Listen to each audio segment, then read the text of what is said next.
Ranch. Appreciate you being here tonight. Late night in the heartland. You might know it as late night in the Hizal. Here we are, ladies and gentlemen. Ready to rock and roll. We've got a great show for you tonight, and it's going to be fun. And if you don't like the show tonight, blame Cynthia, because I was feeling a little bit, I don't know what I was feeling. I was feeling a little bit like not doing a show today. I was feeling, I don't know what it was, tired, cranky, whatever. And we were sitting there on the couch, and I announced, I'm not going to do a show tonight. And Cynthia says, oh, that's all right, honey. Go ahead and ruin everybody's Friday night. So, damn it, here we are doing a show tonight. And if you hate the show, if the show sucks, you know who to blame. Cynthia. And she's in the chat room probably, so you can blame her directly. So anyway, ladies and gentlemen, tonight we're going to talk about a very interesting subject. But before we get into that, I have at least one, maybe two rants. And first of all, I'd like to start the show by saying I salute all the cousins for being here, seeking after truth. I salute all of our guests for being here, and we appreciate you. And I salute all the trolls that are here as well. And even though you're not real people, you being here drives us up the organic algorithms, and we get to see more real people that way, and I really do appreciate it. But speaking of not real people, and speaking of real bitches, and I miss the one of the biggest problems with this world today is what the philosopher Mike Tyson said so clearly. He said one of the problems with the world today is that the internet has created a world where people can talk shit without getting punched in the face. And I really feel that way tonight, and I understand that. So I just want to say fuck you, Facebook, and fuck you, D, and fuck you, Pamela. Not literally, because that would make your day, so it's not going to happen. But if you'll remember, about a month ago, somebody literally threatened my life live on Facebook. They said, I ought to kill you. I ought to take your life. So me and several of you wrote to Facebook, challenged that, and we got a reply back. This really doesn't affect Facebook standards. They didn't get suspended. They didn't get spanked, nothing. So today, these two stupid bitches, I'm having fun, are you? These two stupid bitches had some shitty stuff to say about a picture I put up of Ivanka taking the poke. It ain't the first time Ivanka's been poked, but anyway. And I just told them, very simply, you can see it right here, you are both too stupid to be on this page. Go back to Snapchat. I just said that. I didn't threaten to kill them. I didn't threaten to punch them in the face. I didn't tell them they look like they fell out of an ugly tree and hit every fucking branch on the way to the ground. I didn't say that. I didn't call them whores or bitches until now. But I get a 1-day suspension from Facebook because I called these two stupid bitches stupid bitches. And they both got Snapchat profiles. So Facebook says, we're suspending you for 24 hours. Well, guess what, Facebook? I'll see your 24 hours and raise you to 4 fucking ever. I'm out of your fucking shitty platform. It wasn't nothing but a bunch of bitches anyway. That's not true. A lot. We had probably anywhere between 1,000 and 5,000 views per night there, but fuck them. I can't be bought. And I'm sorry, we got D-Live in the house. We got YouTube for the moment. We got Twitter. So we are all right. Fuck you, Facebook. I quit. So you won't be able to find me on Facebook anymore. I deleted my shit. And they don't make it easy to do that, do they? All right. How's that look with the I know it's faggoty coffee. I got my faggoty coffee and I'm feeling good. And I'm all right with it. I'm all right with it. So what did I say our agenda was tonight? Our agenda was, where is that? I put that in there. Agenda. Blame Cynthia was part of the agenda. The Facebook was part of the agenda. I can't find what I said. But here's the other part of the agenda. And I think you're going to be really excited about this one. Because here is a big announcement, ladies and gentlemen. Starting 1 week from tonight. Starting 1 week from tonight, every Friday night, for we don't know how long, but for a love you long time, we are going to be rolling out Friday night on Late Night in the Heartland, a new series that will literally change the world. And it is going to be called Conversation That Never Happened. And it will feature the one, the only John Lamb Lash and yours truly. Conversation that never happened if Gnostics and early Christians had an open discussion. That starts next Friday night. Same time, same channel, 10 p.m. Central Daylight Time each and every Friday night. I've got another guest that's going to come on. You're going to be very excited about. It's been a long, long time since he's been on. I won't say the name yet. We're going to have Jason Kern back on that we had on last night. And I just wanted to, I noticed that Kenneth Swartz is in the chat room. And I just wanted to give a salute and a shout out to one of the great gentlemen of the world. I really appreciate Ken. He's a great brother. And he is a true, wonderful human being. You know, we used to promote the C60, and it's a great product. I still take it, but I'm a little bit crazy to be promoting them. And I just got 2 new bottles from Ken. So, Ken, I want to say thank you very much for doing that. And Ken is just a great guy. He's a real guy. He's one of the smartest guys that I know. And don't ever think that I don't think that C60 is a good product. C60 Purple Power. That's the only one I would use. And that's Ken Swartz. And you can go to c60purplepower.com. Ken, nice to see you. And he is a guy that makes the world a better place. So, ladies and gentlemen, we're really excited with what's going on. Oh, that's my Elvis Crown Electric shirt. It's not Mechanic. It's Elvis Crown Electric, ladies and gentlemen. But anyway, we got a very, very exciting show tonight. It's going to piss some people off. It's going to excite some people. In other words, it's just another Friday night at Late Night in the Heartland. But, you know, we are brought to you by Nanosoma. Nanosoma is a plant-based nano emulsion that strengthens immunity, repairs skin, doesn't in and of itself heal anything. But once you put it into your body, it helps your body heal anything and everything. It goes into your very cell receptors, turns them on if they're supposed to be on, turns them off if they're supposed to be off. Lengthens your telomeres. Ken can tell you what a telomere is. He's the one that taught me. So it's a great product. We love the individuals. We love the people behind it.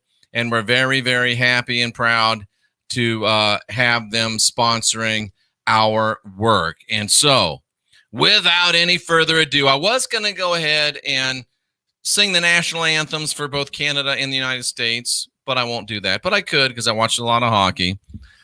So, ladies and gentlemen, we kind of got a Friday night get right honky-tonk attitude up in here tonight. So let's just have a good time. Pick somebody out that you want to dance with. Pour yourself a drink. And feel free to get a little loose because it's Friday night, bitches.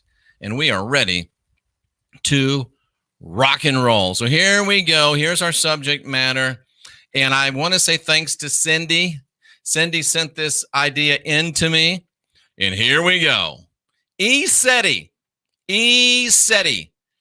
GREER controversy. Are all ETs friendly? Jeff, What are you talking about? Well, recently, let's just read the slide, Jeff. Just read the slide, and it says, "Thanks to Cindy, she sent me a copy of this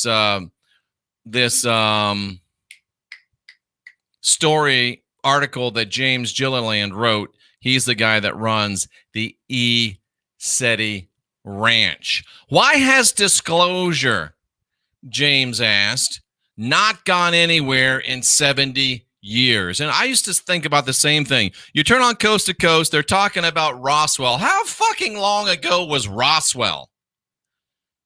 It was in the 40s. It's 2021 and we're still talking about Roswell? Gee, money Christmas. Every time I turn on Coast to Coast, I got Linda Moulton Howe. How old is she?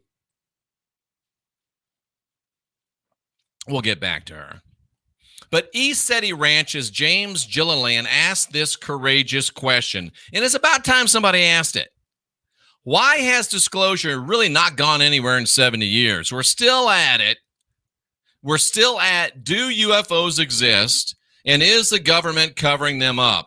Really? Are we still asking those questions? That's for you that are still trusting the plan and still waiting on Jesus to come back. But more about that tonight. Not tonight. Have you ever asked why the top people in the field are continuing in the controlled narrative? Have you ever asked that? Why are the Greers and the Lears and the Howes and the Dolans and all of these names that we know, all the luminaries, still talking the same bullshit for 70 years? Why so long? I know everyone likes Love You Long Time, but come on, man. Come on, man. And Tracy said the first question that needs to be asked, what did she say?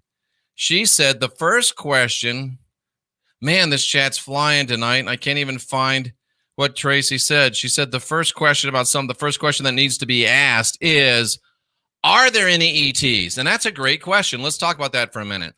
Are there ETs? I say yes and no, because ETs mean extraterrestrials, right?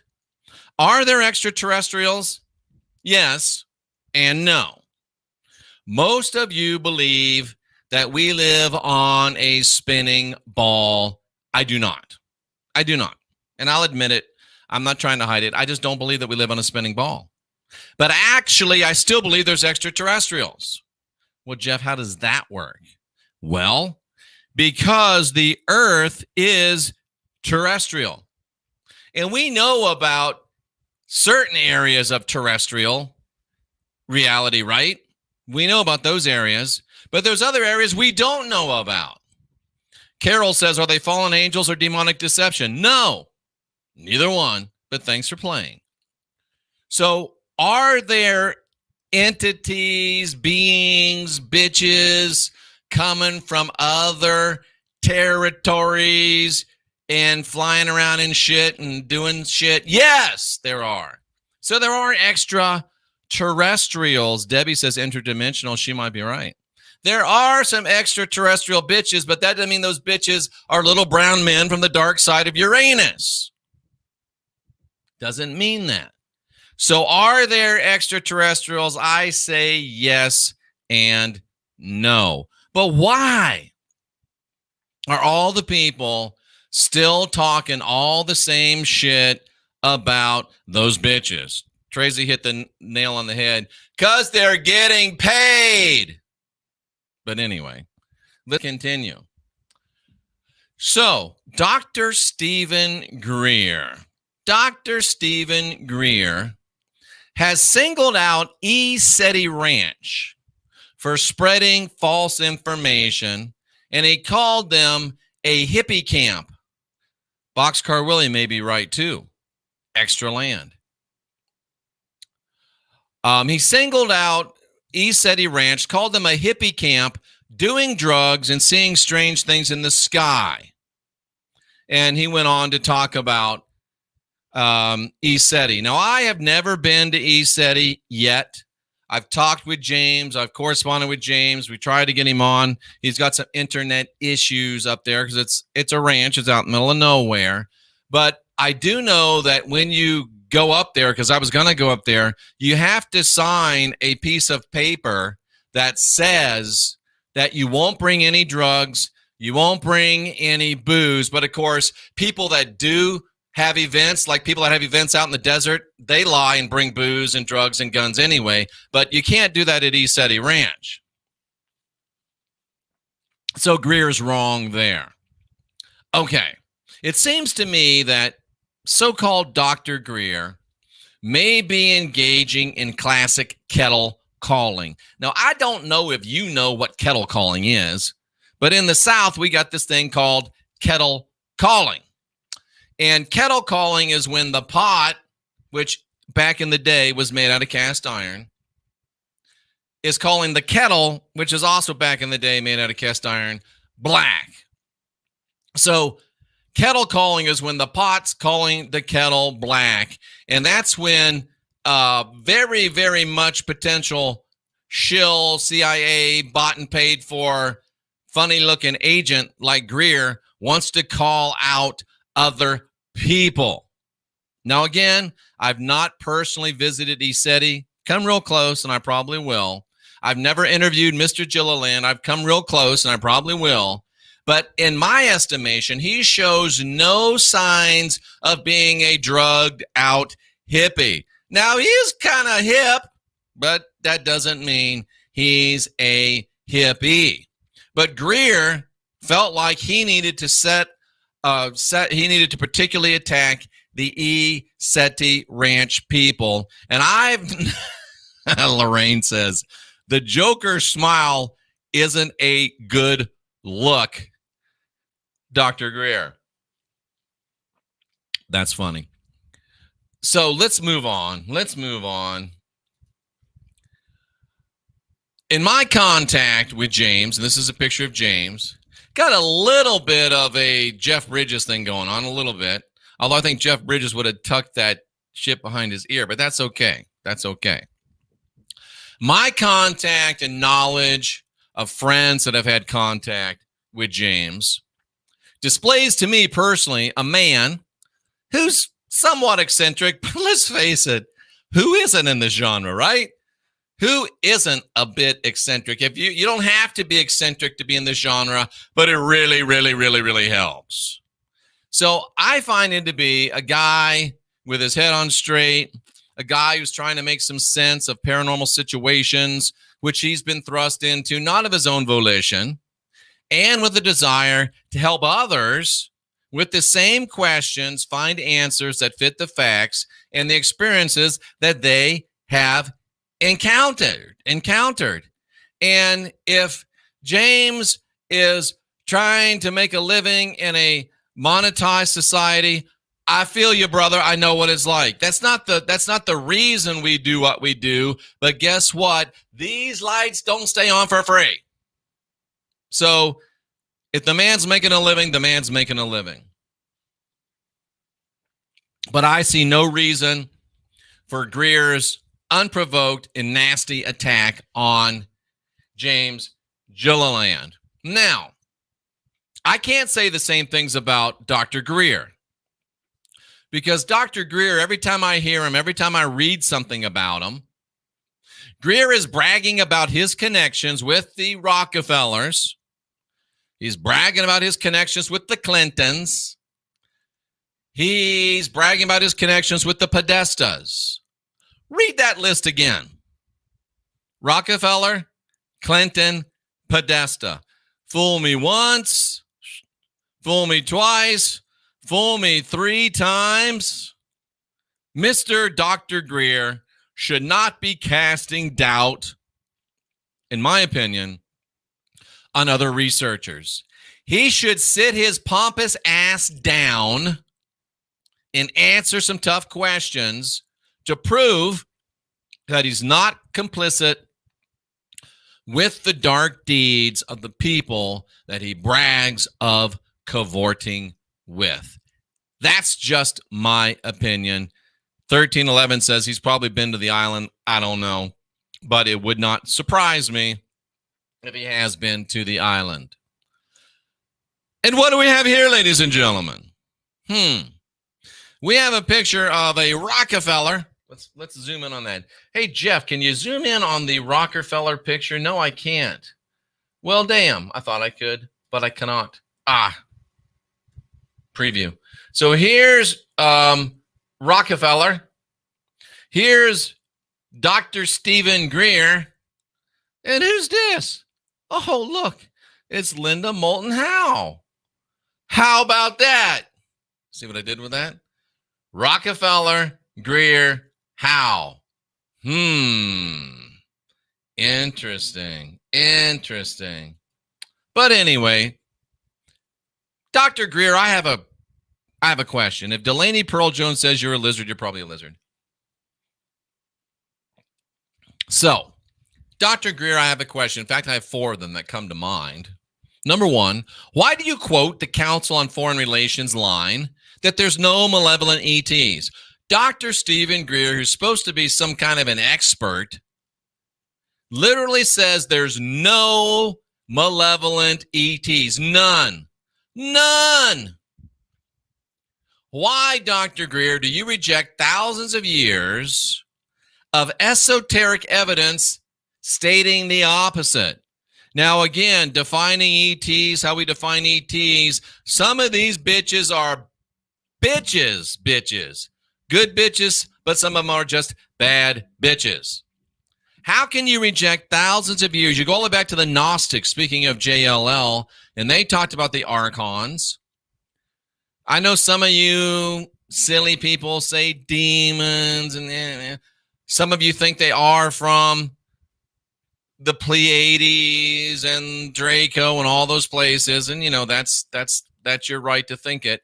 But folks, look, we just had Jason Kern on last night talking about no white guilt. I love my white race. I do. I love my white race. But guess what? There are some malevolent ass white people in this world. So even though I love my white race, it's obvious that there's some bad white people. And dude, with the ET presence that has made itself known, you know good goddamn and well that there's some bad ones. So why are you rejecting thousands of years of esoteric evidence testifying to the malevolence of at least some extraterrestrial beings? And why are you quoting the Council on Foreign fucking Relations? Maybe because you have relations with them. And why, Dr. Greer, do you encourage us to accept any and all ET arrivals with open arms? And why, Dr. Greer, are you on the record supporting population control? I'll guarantee you there's a picture somewhere of Greer with Gates. Guarantee you. And folks, I know sometimes this kind of stuff can get you down. That's why you need high consciousness on demand. That's why you need some focused life force energy around. They actually send a high consciousness field right to your phone and 60 feet around it, or right to your home. And if you want to raise your consciousness, one of the best things you can do is live in a high consciousness environment. You can get 30 days free, or you can just go ahead and get it. Go to jeffreydaugherty.com. Click on the FLFE, that's Focus Life Force Energy. Their friends call them Fluffy. And you will find out all the information that you need to know about that tremendous product, our longest standing sponsor, and we do appreciate them. But Greer, why do you quote the CFR, say there's no malevolent ETs? Why do you reject thousands of years of esoteric evidence? Why do you encourage us to accept any ET arrival with open arms? And why are you on the record for supporting population control among humans. GREER also boasts of extremely high-level connections in military and government, yet, and this is from James Gilliland's article, when the named connections are asked, they do not verify his claims. Some statements that GREER has made have implied personal briefings, but were actually, upon investigation, nothing more than him mailing a letter that never even got past the secretary, the gatekeeper. I used to be a master at getting past the gatekeeper. Man, I was good at what I did. But anyway, the high-level military he convinced to come forward promising protection did not deliver when they were harassed and threatened with loss of their pensions. And why would an independent researcher, quote unquote, put trust in high-level government and high-level military individuals when any dummy knows, even this dummy in his Elvis shirt, knows that high government officials, high military officials have been involved in the cover-up since day uno. Dias uno! And in some cases, with deadly force. Maybe birds of a feather do flock together, ladies and gentlemen. Now, I hate to, hard to argue with you, you watcher. I hate to break this down to you. I hate to be the bearer of bad news. Not really. It's kind of what I do. But there are, folks, unseen and seen negative extraterrestrials. There are. There are negative extraterrestrials. I don't care what Dr. GREER says. Many people, including probably Dr. GREER, are working with them. Some people are working with negative ETs willingly, and some people are working with negative ETs in ignorance. And some people are just ETs under disguise. We'll talk about that a little bit later. They have taken over some of the highest levels of governments, and they have taken over the highest levels of religions. Let me tell you this, religion from top to bottom is infested with negative extraterrestrial entities. From top to bottom, more so than governments, more so than corporations, religion is, and especially biblical religion, is a thoroughly UFO, ET, alien agenda. And if you disagree with me and you got enough balls to make the calls, you can call when we open up the lines later, if you can be polite and interesting. Wherever there are seats of power to control and manipulate the masses, you will find the asses of those ET bitches. The realization of this is an integral part of the Great Awakening, and ignoring it or promoting it is an integral part of the Great Deception or the Great Reset. Pick your descriptor. What about Linda Moulton Howe?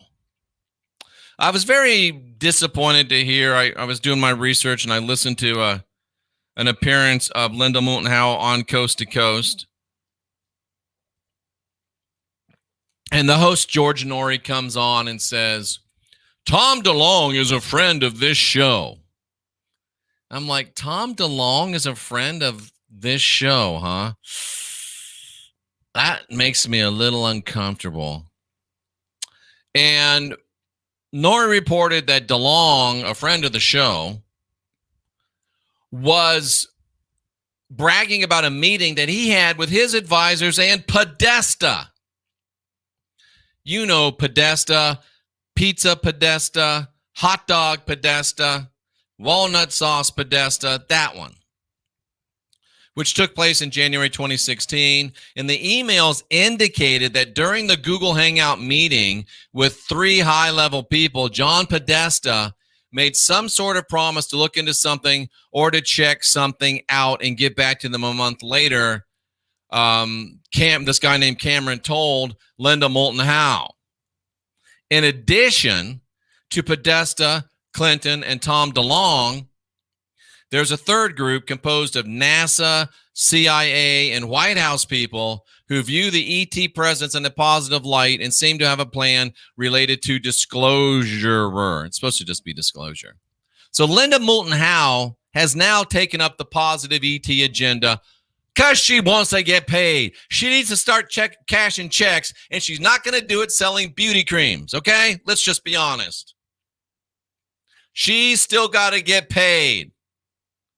And now the way to get paid when we're talking about ETs is talking about the positive ET agenda. I mean, seriously, how much would you pay for a Linda Moulton Howe beauty tip? Not much. We'll get to that. We'll get to that, ladies and gentlemen. In my estimation, Greer and Howe are part of the cabal's ET invasion PSYOP strategy. Now, when I say we, I mean me and Cynthia, so I guess it is a me now. Quote, a we, quote unquote, says Tracy, disclosure, yeah. We have long taken the thought that any UFO, ET, and alien invasion would be framed as an attack by government and cabal elites. We always thought that back in the day. Oh, if they have a UFO, ET, alien invasion, it's going to be like Independence Day. And for a long time, the movies made it look like that. Oh, the ETs are coming. You know, Reagan talking about if a force from outside this earth, we'd all get together, kumbaya, all that stuff. So it seemed like the agenda was for a long time, we're going to have a UFO, an ET, an alien invasion to unite Earth and get us to cry out to the governments to take care of us. But a few years ago, and certainly 3 years ago, I can speak to this, Cynthia and I started saying, what if we got it wrong? You remember I went on Coast to Coast and talked about the alien agenda in the New Testament. You know, I wrote the book, Alien Agenda in the New Testament.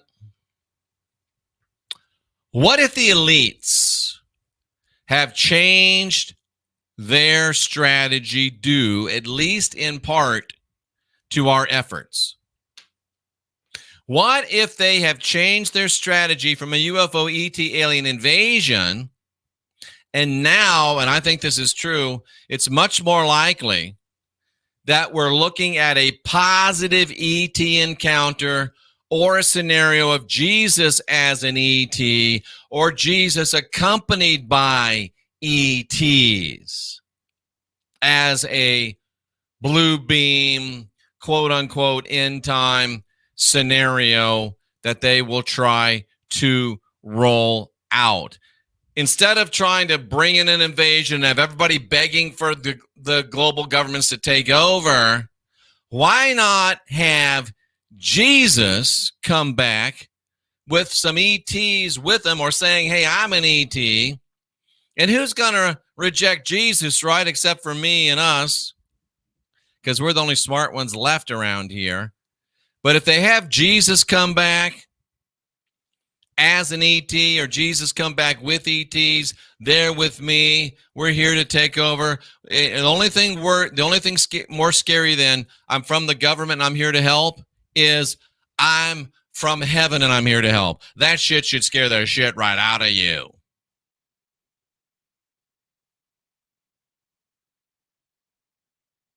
Hologram Jesus, changing timelines, all very, very true. So, let me make a provocative statement, which is very unusual for me. The biblical prophecy narrative is thoroughly UFO, ET, and alien agenda laced. Bible prophecy is replete with a UFO, ET, alien agenda. And I don't care what you say unless you have the guts to pick up the phone and call me. I have been studying the Bible for over 40 years. Have you? I have a Bible college degree. Do you? I have, I have to cough, sorry.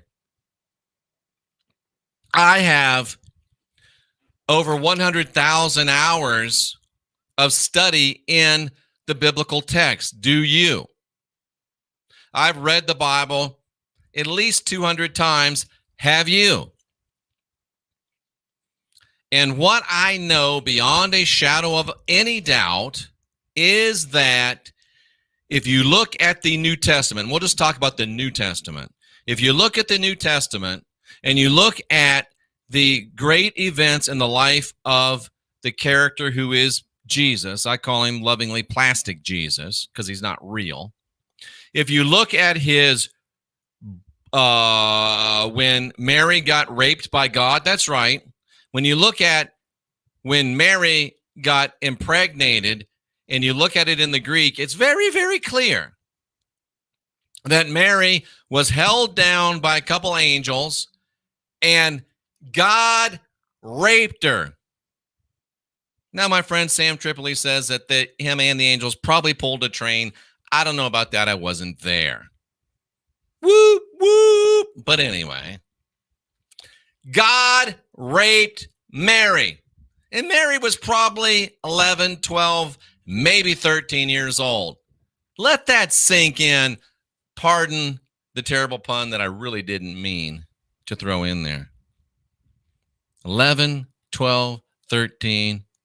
Gabriel hold her hands. Michael hold her ankles. God rapes Mary. The only thing that surprises me about that is that Yaldabaoth, Yahweh, the Bible God, was able to get it up to rape her. That surprises me. That surprises me. But anyway, it's in the story of Mary getting raped. It's a UFO ET alien agenda. In his birth, UFO ET alien agenda. And all you have to do is go onto my channel here and search up aliens in the New Testament, alien agenda in the New Testament. There's at least 10 videos. On the cross, he saw an ET, got pissed off that they left him. He saw a mothership. What do you think blocked out the sun over Jerusalem for those hours? It didn't get dark. Something blocked the sun. Read the text. At his so-called resurrection, more ET alien agenda. It's all right there. All of the great acts, the major events in the life of the Jesus character are replete with a UFO ET alien agenda. If you read Daniel, if you read Ezekiel, if you read Matthew 24, if you read the book of Revelation, and if you read the books by Jeffrey Daugherty, Ken, you're right, it was all fairy tales, and Ken makes a great point. Ken says it could have all been fairy tales. It was fairy tales, but the point is not that it was true. The point is that they want us to think it's true. It's like I put this picture up of Ivanka getting the poke, and it's not the first time Ivanka's been poked, but I put up this picture of Ivanka getting poked, and all I get is, she's not really doing it. It's not real. She's faking it. That's not the point, dummies. The point is that she's promoting it. Come on, man. That's why I told those stupid bitches they were too stupid to be on my page. Go back to Snapchat, because they were, and they are. This is the same way. Yes, it was all a fairy tale, but they want us to believe that it's true. Why? Because they're setting up a blue beam, second coming, UFO ET alien Jesus extravaganza. Now, that's only one reason why you can't trust Bible prophecy, because it's filled with UFO ET alien agenda. We know that's government. We know that's cabal. We know that's Sanhedrin. We know that's Yehudin. We know that's Freemason. We know that's globalist. We know that's NWO. It's the Sanhedrin, folks. That's who they are. No one else will tell you. I just did. But you also got to understand that all of Bible prophecy is government propaganda. Do you know, and Joe Atwell and Gosha and John Lamb Lash and I have proven to you that the Romans wrote the New Testament around 100 AD or so. And who were the Romans? They were the New World Order. They were the one world government. They ran the one world religion. And even if you don't believe that they, you watcher, even if you don't believe that they wrote the New Testament, whether it doesn't matter what you believe, there's no doubt that Judea was under military occupation, and they had an office called the censors, censors. And you know what the censors did? They read every single parchment, paper, scroll that was written by indigenous peoples that were under their military command. They read them all. And if they didn't like what they said, they threw them out. So your New Testament, the 27 books of the New Testament were written, every good goddamn one of them, under Roman military occupation. Every single one of them was written under Roman military occupation, which means, ergo, that every single one of those documents was read, vetted, edited, and approved by the Roman government. We're against the New World Order, say the Christians. Your Bible was written by the New World Order. We're against the one world government, say the Christians. Your Bible was written by the one world government. But wait, on down the road, about 1,500 years later, they said, let's write it again. Only this time it wasn't the New World Order Roman Empire. It was the British Empire, which was also the one world government, which was also the one world religion, which was also the New World Order. And King James was faggoty as my coffee. So a gay blade king, head of the New World Order, rewrites your Bible that was written by Romans that knew a few things about ass too, that originally wrote it. So your Bible, you Christians, we hate that we're against the New World Order. Your Bible was written by a New World Order and then rewritten by another New World Order. We're against the one world government. Your Bible was written by one world government and then rewritten by another one world government. What part of this don't you understand? What part of this don't you understand? Wrong button, sorry. Bible prophecy is government propaganda. And hear me, any and every person that is promoting Bible prophecy is promoting government/cabal propaganda. Even if they don't know it, but most of them do. And you're too kind-hearted and too irrational to wake up and smell the coffee. And let's take a little look-see. The rapture and the tribulation both serve the ET agenda perfectly, and they serve the communist agenda perfectly. Let's take a little look, shall we? Take a little look, shall we? The rapture. 1 Thessalonians chapter 4, verse 16. I used to preach this up one side and down the other, ladies and gentlemen. I was one of the great rapture preachers, one of the great eschatology preachers. And we're going to take a quick look at this for you and try to get you to start thinking rationally about what Bible prophecy tells you. Don't know if we'll be successful, but we're going to try. It says, for the Lord himself shall descend from heaven with a shout, voice of the archangel, trump of God.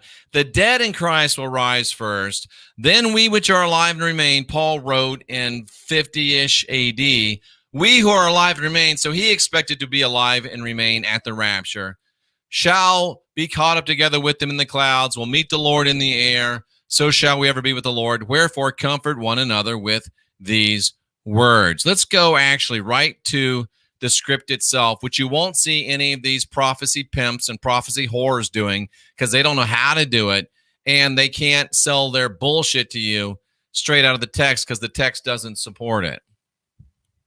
So let's look at this. I would not have you to be ignorant, brethren. Guess what? That's exactly what they want you, is ignorant. It's an opposite book, ladies and gentlemen. We don't want you to be uninformed. Yes, they do. They want you ignorant. They don't want you to know. It's an opposite book. So when they say, we don't want you ignorant, they're saying, we want you ignorant bitches. And guess what? As I look around at Christians today, mission accomplished. As I look around at so-called truthers today, mission accomplished. You're uninformed. You're ignorant. We don't want you to grieve. They do want you to grieve. They do want you to be in distress. Why? Cynthia hit the nail on the head. She said, you got to start talking more about this because now with the poke and with the lockdowns and with all that's going on, more and more people are crying out to Plastic Jesus again to come save them. Why? Because grieving is good for business, y'all. Grieving is good for business. Distress is good for business, especially when it's a bunch of ignorant asses that are grieving, a bunch of ignorant asses that are in distress. Religions love ignorant, distressed, ignorant, grieving people. They love them. And they like to make you without hope. What's hope? Expectation. All you can expect is more bad news until maybe Plastic Jesus comes back. All right. Let's go ahead and get to the rapture part. Let's go ahead and get to the rapture part. Here we go. All right. You ready for this? For the Lord himself. Now, I don't really know. I've been studying this for 40 years. Does this mean that the rat bastard Yahweh is going to show up? Or are they just talking about Plastic Jesus? I don't know if it'll be the rat bastard and Plastic Jesus, or if it'll just be the rat bastard or Plastic Jesus, or if it'll just be one of the, I don't know. But one of them is going to descend from heaven. They're going to come down from heaven. Now, and look at what this word means. Extraterrestrials, right? This word can mean either to come down from the sky, for all of you ET enthusiasts, or it can mean come down from higher land or other land. Ooh. So if you believe that you're on a spinning ball, you can read it as they'll come down from the sky. If you don't believe you're on a spinning ball, you can say, oh, they'll come from another higher land or another land of higher elevation. So if you are a spinning ball person, or if you're a non-spinning ball person, they got you covered. And if they got you covered, they can deceive you. He's going to come down with a loud command. This is, if you look at this word, ladies and gentlemen, it is a military command. So if the Lord himself, the rat bastard, Plastic Jesus, if they're coming down to save you and take care of you and cuddle you and all that stuff, why is he giving military orders? Why is he giving commands? Does that sound like it's a kumbaya, let's all have a group hug kind of scenario? Or does that sound like a military attack? What does it sound like? Now, let's say that there's, what is there? There's about, I think, 3 billion Christians on the earth today, about 3 billion. And let's just be conservative, say that only 1 billion of them believe in the rapture. So what that means is that, and we're talking about ETs who like to eat people, and we're talking about people like Stephen Greer that want population control. We're talking about people like Stephen Greer and Linda Moulton Howe who hang out with the cabal, who love population control. Do you realize that it's 10:52? At 10:53, you could have the rapture, the Lord himself, the rat bastard, plastic Jesus, loud command, voice of the archangel, trump of God happen. 1 billion people gone. And they would welcome it. I would love to see how these bitches that got left behind would spin it, but it would be a great, they would have the biggest channels. They'd have their churches would be full because, oh, we missed the rapture. They could eat 1 billion people, and you irrational people would be praising the Lord. Think about that. 1 billion people could die, and the next minute they're gone. And you'd be praising the Lord. You'd be thanking plastic Jesus. 1 billion people could be taken for off-world labor camps, if you believe that. 1 billion people could be taken underground for atrocities and horrors, if you believe that. 1 billion people could just be eaten up. 1 billion people could just be killed. And you would think it was the fulfillment of Bible prophecy. And you'd be right.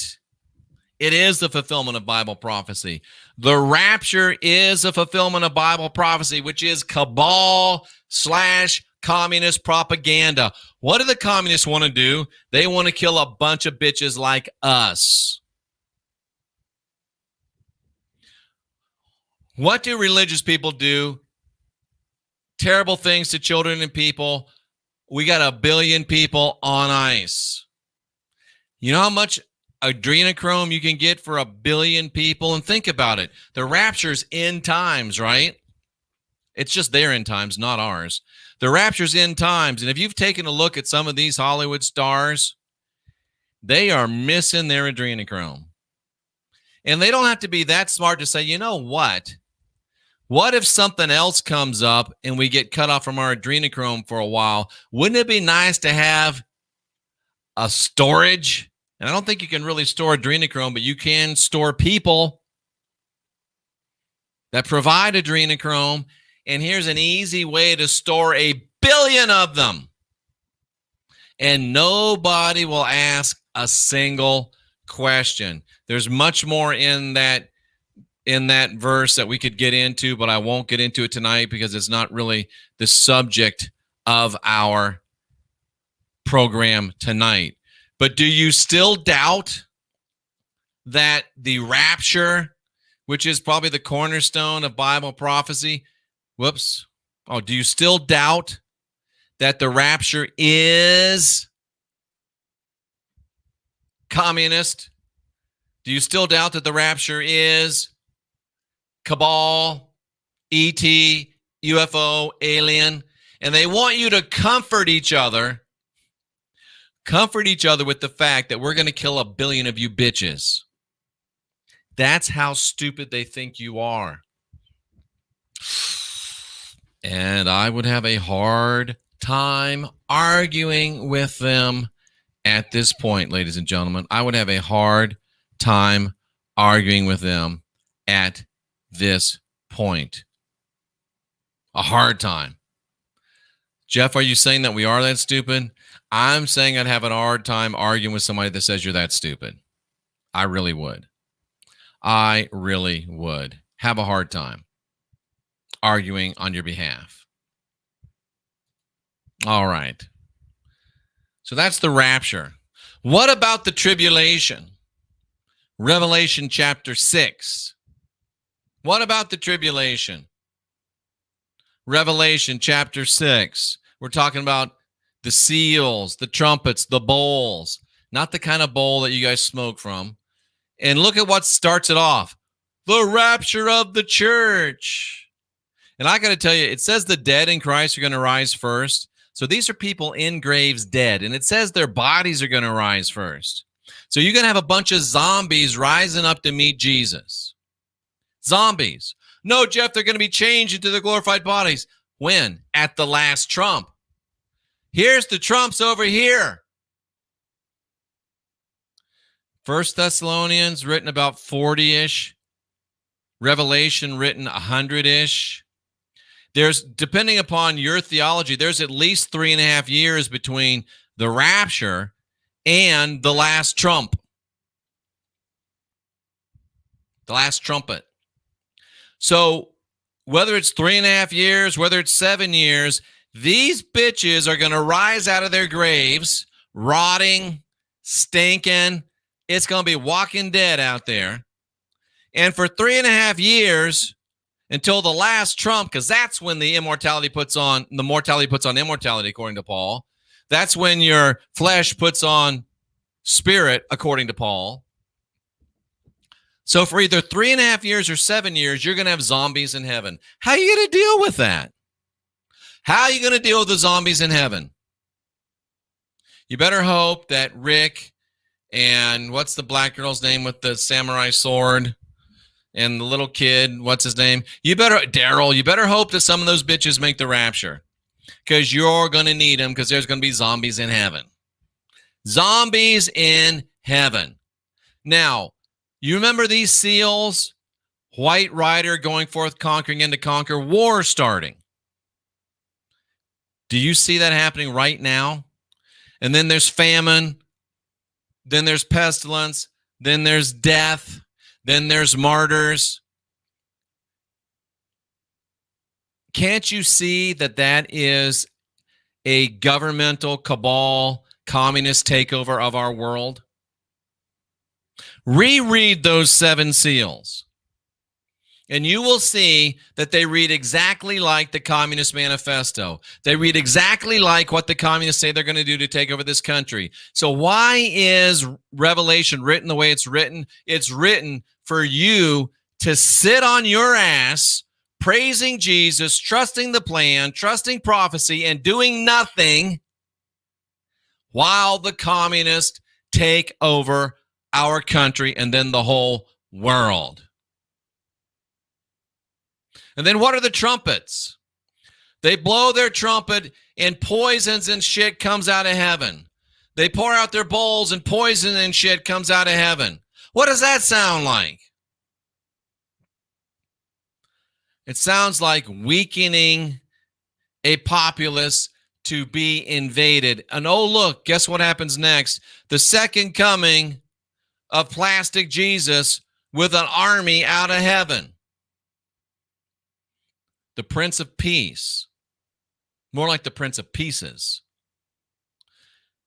The Prince of Peace is going to come back with his garments so stained from spurting arterial blood that it looks like they're red. It's in the book.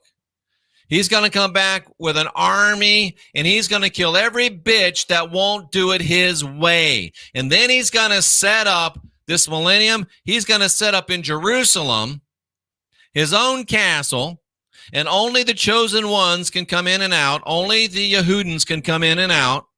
Only the Yehudans can stay there. You can bring your taxes. It's in the book. So you're going to have a one world government, one world ruler, one world religion, one world dictator. Is that communism or is that Christianity? The answer is yes. Yes.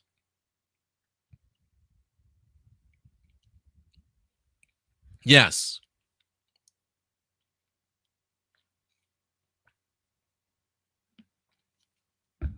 And then if you keep buying this bullshit, you get to do it all over again for eternity to eternity until you have nothing left, no juice left to come back, and you dissolve into powder. That's what these people want to have happen.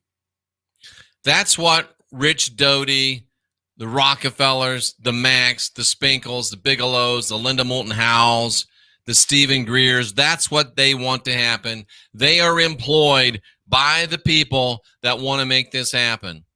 And so are 99.99% of the people you watch on YouTube, especially the ones that call themselves Christian truthers, because you can't be both. You got to be one or the other. You got a choice. You got a choice of following these bitches' agenda, or you can follow another agenda which doesn't include them. Now, I'm going to get a little speculative now. Little speculative. All right?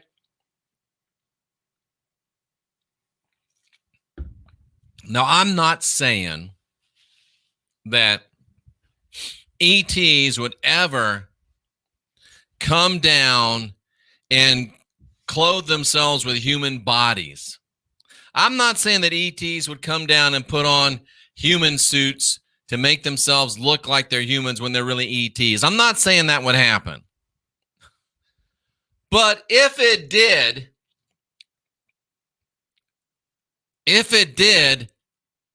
that's a good candidate right there, ladies and gentlemen. I'm not saying that an ET would come down and put on a skin suit and pretend that he's a human, but if he did,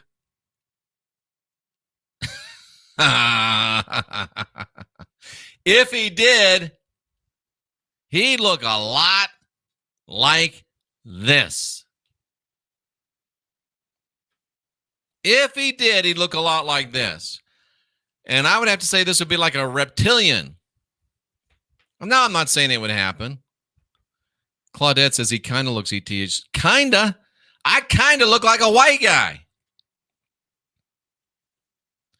I'm just saying. I'm not saying it does happen, but if it did, and I see what you mean with the Joker smile, wait till they get a load of me. Wow.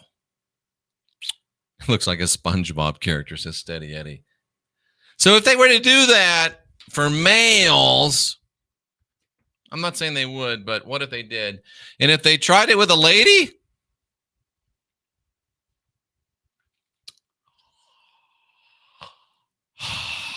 All I'm saying is,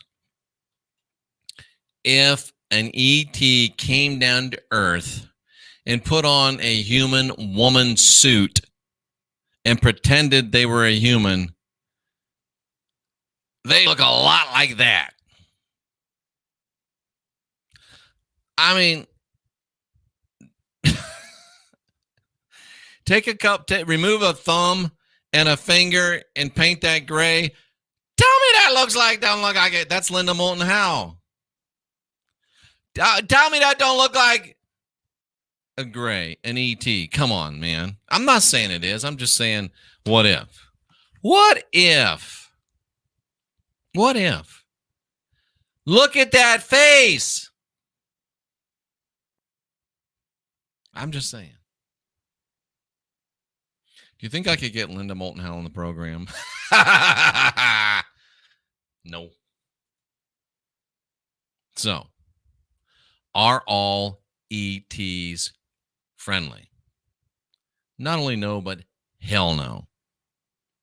Is ECETI Ranch run by crooks? Not only no, but hell no. Is GREER a complicit shill cabal butt boy? Yes. Hell yes. Is this the Unindoctrination Station? Am I Jeffrey Daugherty, the Christian whistleblower? That's an affirmative, ladies and gentlemen. Are we here to help you unindoctrinate yourself? Yes, absolutely, ladies and gentlemen. We are. Now, I said a lot of strong things tonight, and I haven't really looked at the chat room, and for reasons that are obvious. I didn't look at no D Live. What's up with D Live? D Live says, Dr. Greer, something's going on, man. Linda MH has always been about the money. That would trip some Christians out. She looks like they live the creature. She does. Great to see you on D Live. We appreciate you over there. A bunch. All right. Great to see you on YouTube. We appreciate you a bunch. Great to see you on Twitter. We appreciate you a bunch. So, where was I? Oh, yeah. I've said some strong things. I'm the mailman. I brought the mail. So, no doubt that many of you think I'm crazy as hell, think I'm as wrong as I can be.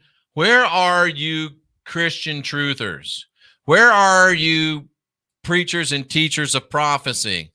When I open these phone lines at least 10 hours every week, I've tried shaming you into calling. Cynthia's like, honey, they're not going to call if you call them stupid. Oh, Lorraine says, oh, he talks about the cabal. Well, no shit, he talks about the cabal. You can't be a good liar if you don't say a few true things. Come on, you're smarter than that, Lorraine. So, if you are a Christian truther, give a brother a call. Be polite, be interesting, and have a take and don't suck, as Jim Rome and Fish would say. So right now, ladies and gentlemen, as you see over my left shoulder, where the Elvis patch is, you see over my left shoulder, 913-279-0831. And for those of you that are optically challenged a bit, it's scrolling across the bottom of the screen too. 913-279-0831. I've opened up the phone lines, and I'm inviting you to call. You don't have to talk about this subject because it is open lines, and you can talk about anything you want. Starting next Friday in this time slot, it'll be me and John Lamb Lash, conversations that never happened, talking about what would have happened if the early Christians and Gnostics had a dialogue, comparison, contrast. Very, very interesting, fascinating. A series that literally is 2,000 years in the making. And we're bringing it to you, ladies and gentlemen, starting 1 week from tonight. The phone lines are open. It's 913-279-0831, 913-279-0831. We did receive a text message that says, love your program. It's from the 608 area code. Longtime listener, thank you and thank you again. And he says that Trump dropped the ball, especially with endorsing the so-called vaccine. And it was just as late as a couple days ago. He came out and said, it's horrible they stopped the J&J vaccine. It's a good vaccine. It's a clean vaccine. And, of course, a couple of weeks ago he said, everybody should get a vaccine. If you voted for me, get a vaccine. You'll love the vaccine. It's a great vaccine. It's a good vaccine. That's not the Trump that came down the escalator. That's the Pensified Trump. And he is not a friend of ours.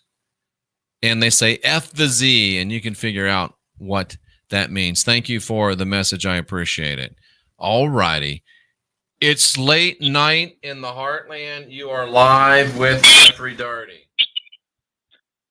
So, John Podesta. John Podesta. Delaney, Black Pearl Jones in the house. Yeah, he's not human. Him and his brother killed that little girl, and he killed his son, Chester, from Lincoln Park. Wow. Do you think that the video with Hillary and Uma in the face is legit? What's that? I don't know what you're talking about. That's the one where they supposedly ate that little girl's face. Oh, let me tell you about that. Everything is real. Yes, they do all that. Because why? A lot of these dead children are bothering me, waking me up when I'm trying to sleep. Wow. I cannot tell you how many Dear Hillary Clinton videos I got. Wow. Half of Haiti. It's terrible stuff. It's terrible stuff. Yeah, Haiti. And Bill, he's not human. Hillary, she's definitely not human because I got a video of her face eating a fly. Oh, her shit. forehead absorbed a fly. Oh, shit. That's terrible. And I would believe it. And Bill, I caught him on the DNC speech in 2015. His eyes shifted straight to yellow and slitted. Ooh, Yeah. That's weird. Yeah, they're not human and they eat kids. Enough said. Thanks so much, Delaney, for calling in. It's Late Night in the Heartland. You're live with Jeffrey Daugherty. Hi, Jeffrey. This is Svetlana Maximova. Hello, Svetlana. How are you? I'm doing good. I see you have very interesting topic today, talking about aliens, huh? Yes, thank you. The interesting fact, not all of the people who actually aliens know what they are. They are aliens or reptilians. So, Not all of Svetlana, them are you do. saying that there are people that are aliens that don't even know they're aliens? Yes, what alien Wow. is, it's pretty much, you know Russian doll, right? Yes. So the Russian doll has multiple and multiple layers. That's what happened over here in this world. Pretty much you start from the very, very, very small little doll over here, your first avatar. But because you've been seeking access, like you want more and more and more experience, Right. they gradually lost themselves. The more dolls they build around themselves, the bigger they got. It's like some of them, it's like this whole universe. It's like a degradation of the spirit.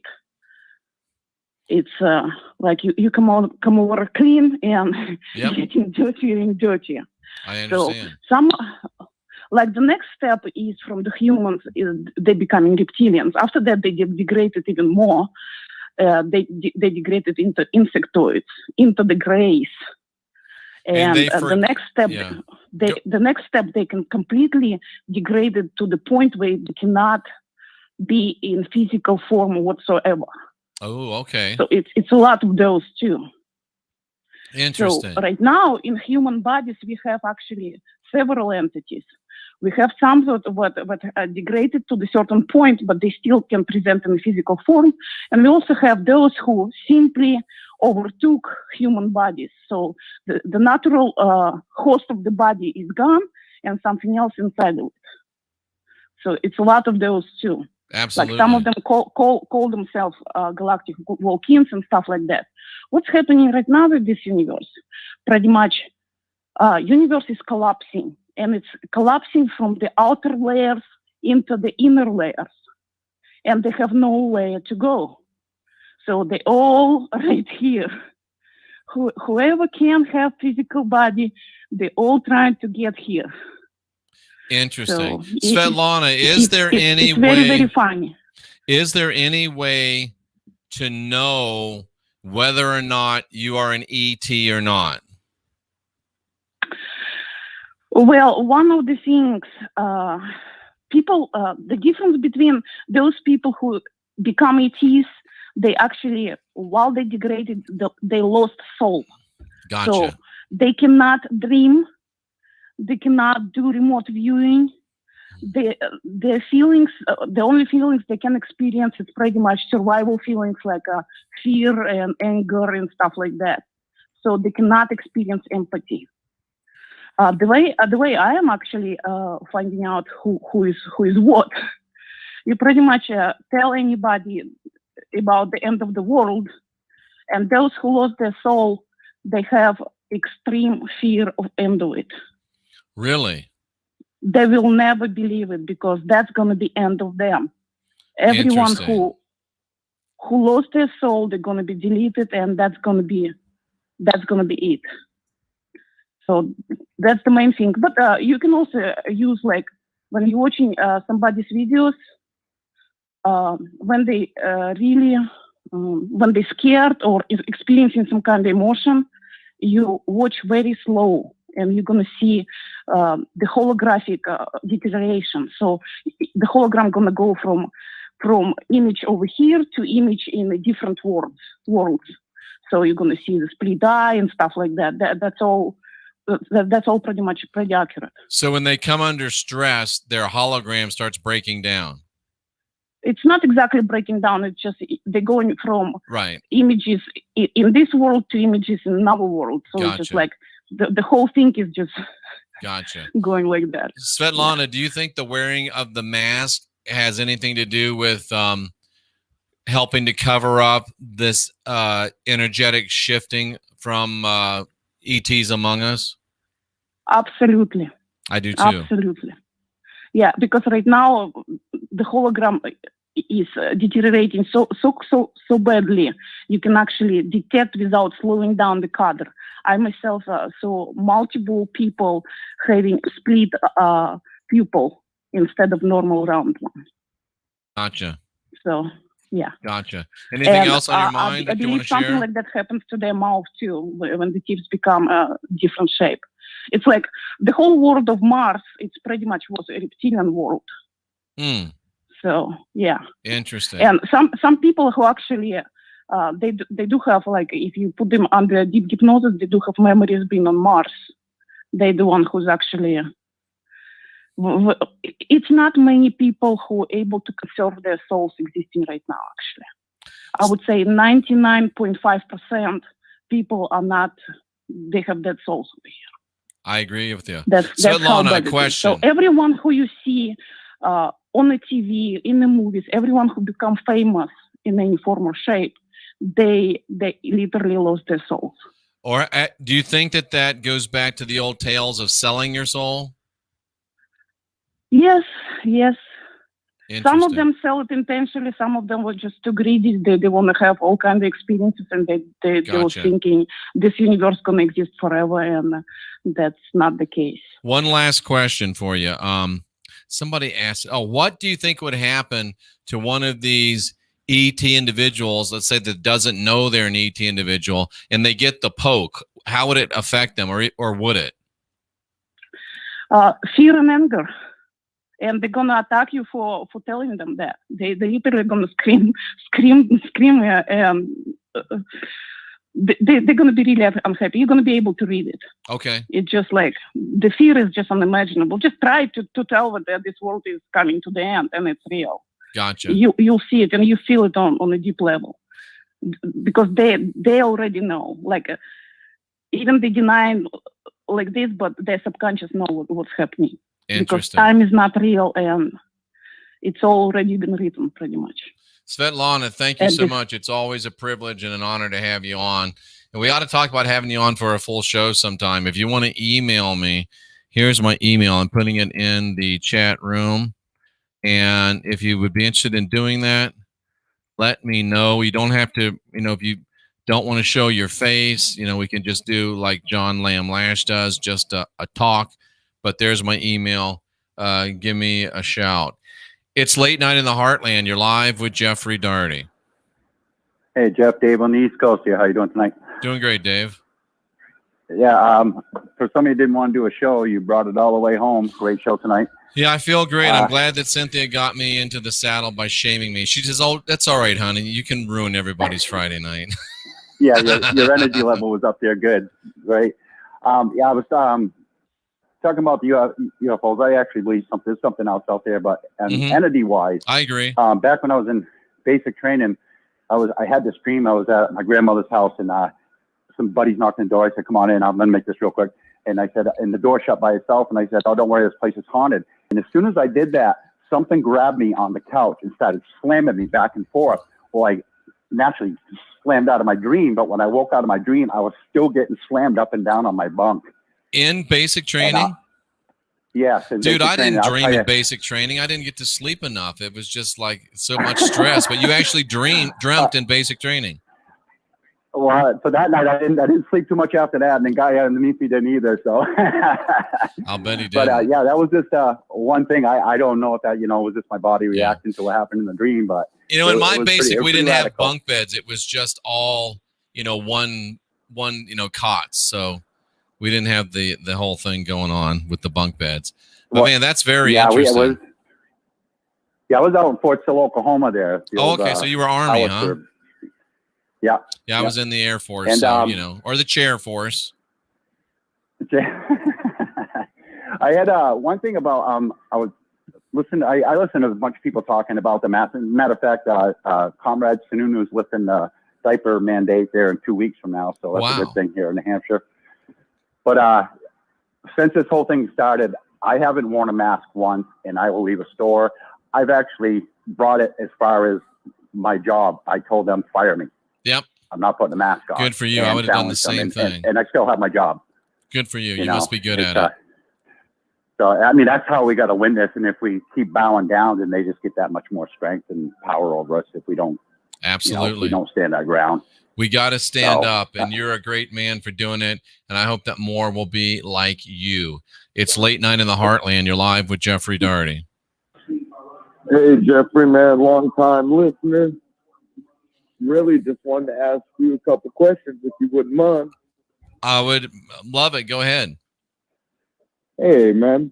So, raised a Christian, grew up a Catholic, finally realized that, things didn't really make a lot of sense. Mm-hmm. Seeing that it was really upside down, when the Vatican made the old snake chapel. Just wondering, man. For years, I've been listening to you, believe all of the deep diving that you do, but still have, questions about, Jesus and knowing that things could be flipped upside down, black, white, no gray area. Just really want you to say what your message is. I don't understand. Well, I mean, the plastic Jesus, all of that seems to make sense on multiple different levels, but it also feels like on multiple different levels, like some of this could just be upside down stuff. Well, here's the thing that comes to me.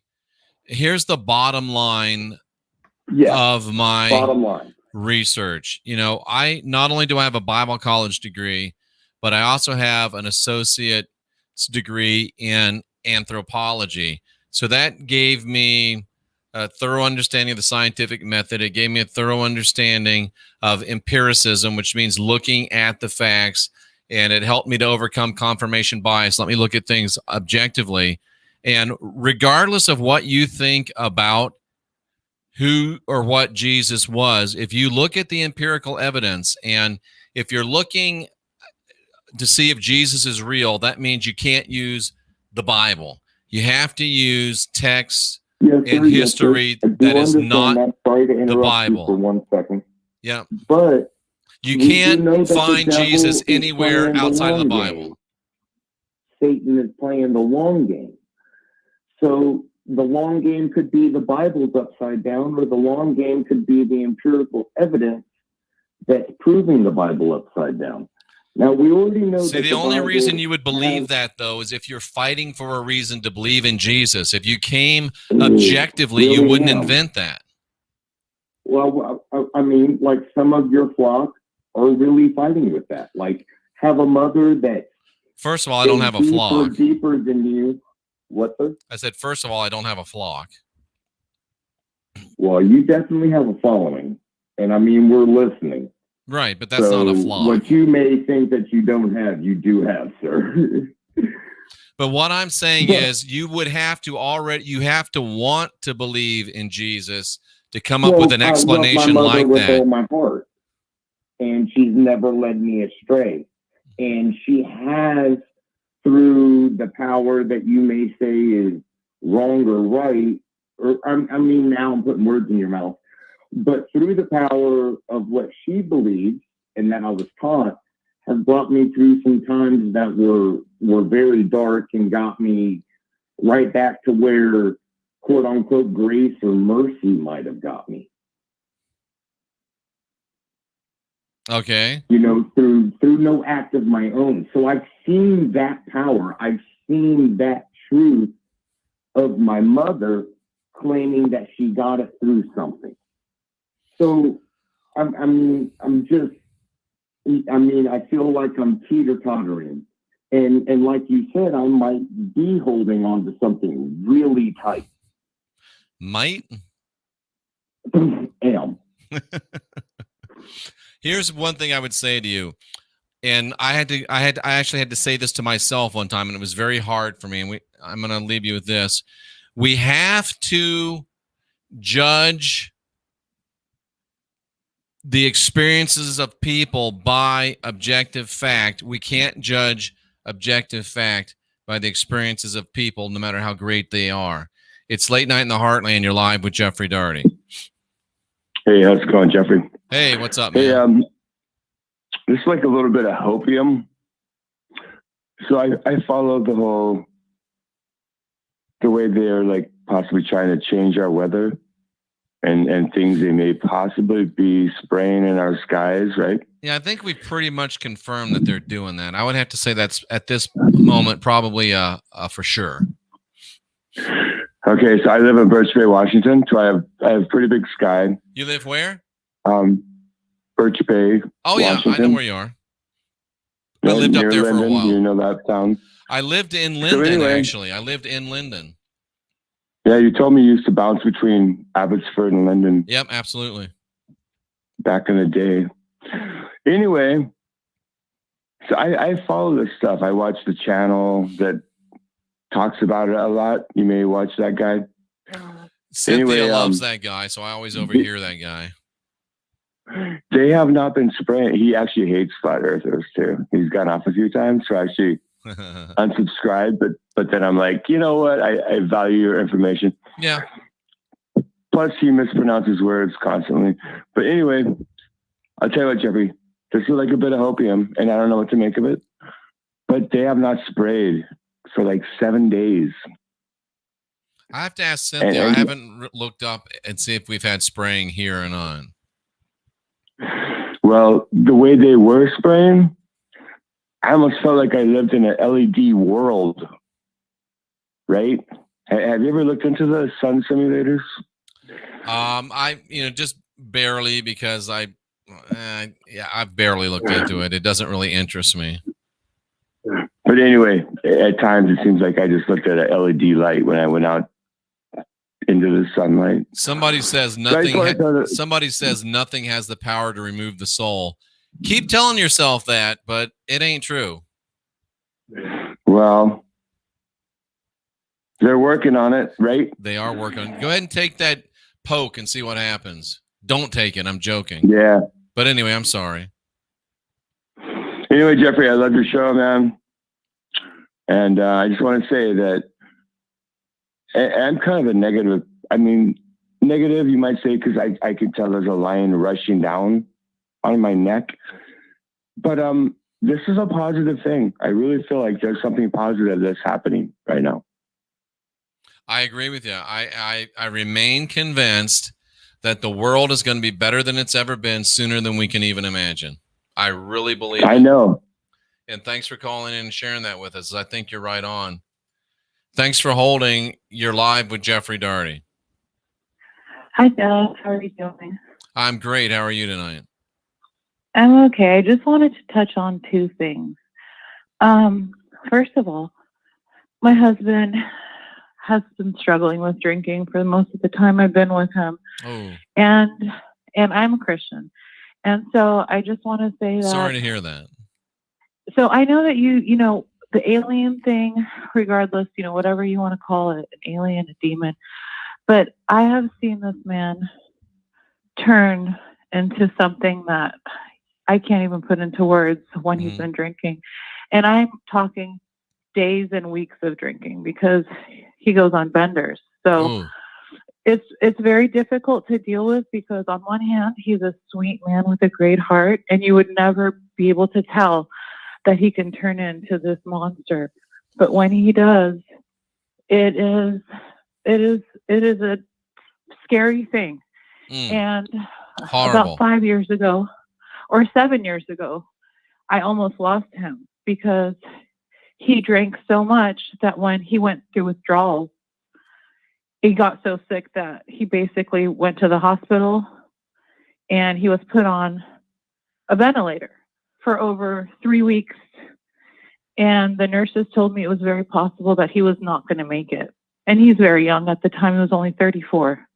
Wow. So, yes. And I had some difficulty with his parents at the time. Let's just put it that way. They also came from a long history of drinking. And anyways, not to bash them, but anyways, my point is, I had gone to Christian school all my life as a child, but, I fell here and there in life. And at that time, I wasn't really praying and I wasn't really doing anything, but not being able to go to the hospital, because basically that's what happened. We weren't married at that time. We were engaged. And it was so horrific. I can't even begin to tell you, because I went to the hospital. You know how I knew he was in the hospital? I woke up out of the blue because we had broken up. I didn't want to see him anymore. He had been drinking. He didn't want to see me. And I said, all right, fine. Let me let this go. It's been 8 years already of just hell on and off.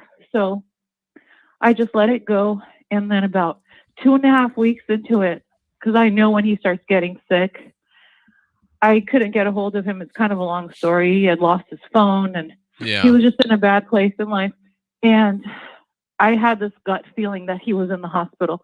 And at the time, and still now, I believe, and I'll die believing this, that it was whatever you want to call it, but I believe it was God. And it was a gut feeling. I woke up Sunday morning. Something told me, call the hospital. They told me he was in the ICU. I had to talk to him for 2.5 weeks. And long story short, I couldn't go to the hospital and I had to turn to prayer. And if it wasn't for those 3 weeks that I had to turn to God and pray, I would give, with all due respect, your conversation a chance with thinking that Jesus and God don't exist. But I just can't, I'm going to cut you off there because it's been a long time. Let me just say a few things. You have intuition. You're energetically connected to that man. There are rational and reasonable reasons why you would want to call. And I appreciate you. You are so Stockholm syndromed with that guy that, you probably have some very unhealthy connections. And let's face it, I know that you believe that Jesus told you to call him, and you believe that Jesus told you he was in the in the hospital. And I know that you believe that Jesus, told you all this stuff. You could know that just from your own intuition. And I have to ask you, it reminds me of a story. There's a little boy that got his wagon stuck in the mud. And he couldn't get the damn thing out of the mud. And he's saying, God damn it. And this little girl walks by and says, or a man walked by and said, son, why are you cursing the Lord like that? He said, well, because I got my wagon stuck in the mud. He said, well, don't you understand that God's everywhere and he can hear you? And the kid says, so is God in that tree right there? Yep. Is God in that mud right there? Yep. Is God in my wagon? Yep. Well, tell him to get the hell out and push. So if Jesus could do all the stuff you think he can do, then why the hell can't he get your man off of booze? And why the hell can't he, after all these years, allow you to see clearly that this is not a good place for you to be? It sounds like Jesus is clouding your mind and keeping you in a very dangerous situation that's not helping either one of you. Does anybody have Jesus' phone number? Ay. It's late night in the Heartland. You're live with Jeffrey Daugherty. Hey, Jeff, it's Get Dagger. I'm glad your wife convinced you to go on tonight. Awesome show as always. Thanks. Was I too hard on that lady just now? I just put pause. So is that the lady that you were talking about her husband or ex-husband or whatever about that? It's like the story. I don't think so. Like 6 months ago, there's this. I see it on. I forget where I saw it. It's a miracle. Church burns down and 20 Bibles aren't burned. I'm like, wait just a damn minute. We're going to praise Jesus because 20 Bibles didn't get burned. The whole fucking building went up in flames. Where the hell's Jesus? I wish I could get that. If I fuck up that bad and they'll still praise me. The whole church burned down. And they're praising Jesus because 20 Bibles didn't burn. Anyway. Must have been full of sinners that didn't protect their church. Holy shit. But anyway, I'm sorry. What's on your mind?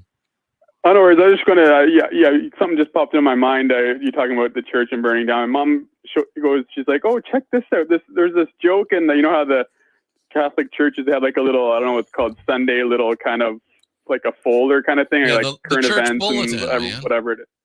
Bulletin, yeah, that's it. So she's like, oh, read this joke. So I read the joke, and I'm like, Mom, are you really? That basically they're making fun of Christians. You're pretty much stupid. She's like, no, it's funny. I was like, no, Mom. Basically, I can't remember the whole gist of the joke, but it was basically like believing in God and then not listening basically to all the signs. And I'm like, that's basically telling that Christians are stupid, Mom. And she's like, no, it's funny. I'm like, okay, whatever. I couldn't convince her, but yeah. But it did. Both of those things are true. Get Dogger. Exactly. Christians are I just want to stupid, say and that it is show with funny. Jason was awesome last night, and I have dealt with anti-white for myself, and I'm going to come out and say this. When I worked for Corrections Canada in Edmonton at the parole office, the whole government, federal government, are anti-white in their hiring practices. Oh, absolutely. The only reason I got hired there is after I got laid off in the oil field when I moved out there, I could not find a job anywhere. I sent out hundreds of resumes. I was getting really, I'm out there on myself, gotten a few bad roommates and that. So I was doing door to door. I was like basically doing anything just to survive. Basically, when I was dating that Mormon chick, I was drinking just because I was so stressed out. Right. So that probably didn't help the relationship at the time. But anyways, are Mormon chicks freaky, or is that just a rumor? Pardon me? Are Mormon chicks freaky, or is that just a rumor? Well, not the one I was with, unfortunately. She went on a mission, and she was really holier than thou, but hot as hell, though, like really nice. But unfortunately, no, I didn't get the one of those ones. Unfortunately, I got the. She kind of got. We watched Point Break one night at my townhouse, and she got freaked out from when they had the naked lady run out when it was the bus there.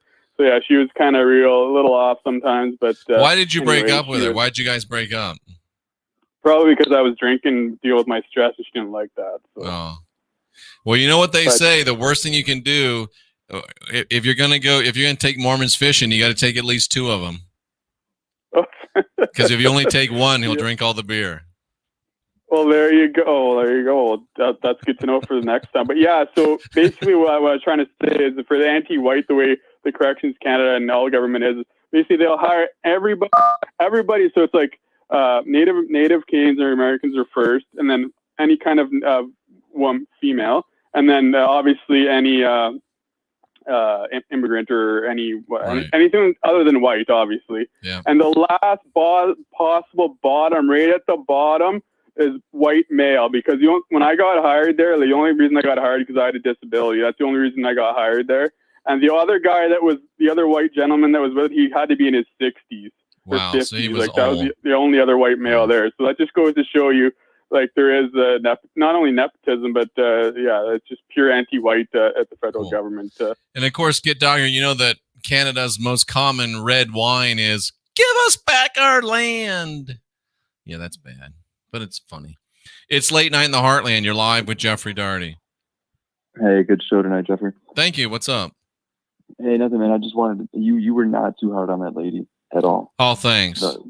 Yeah, dude, it's becoming so fucking evident. These people, even if they want to claim truthers when they're really Christians, they just want to be fucking led.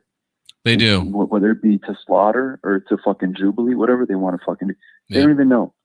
It's getting fucking frustrating when you can literally break it down for most of these people. Would they rather go and get middlemaned, you know what I mean, by their drug dealer, or would they rather go to Pablo? Like, exactly. Who the fuck? Like, this is idiotic at this point. But hey, I just got a question for the rods before I bounce. All right, what is it? Is Justin Trudeau actually the direct descendant of Fidel? Is Justin Trudeau the direct descendant of Fidel Castro? The rods say yeah, pretty much. There's more to it, but yeah. All right, swingers. Good. All right, man. Thanks for calling in. I appreciate it.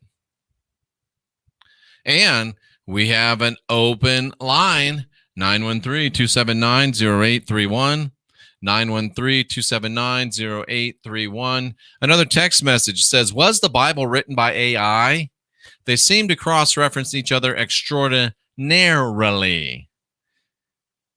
And gematria is beyond human intelligence.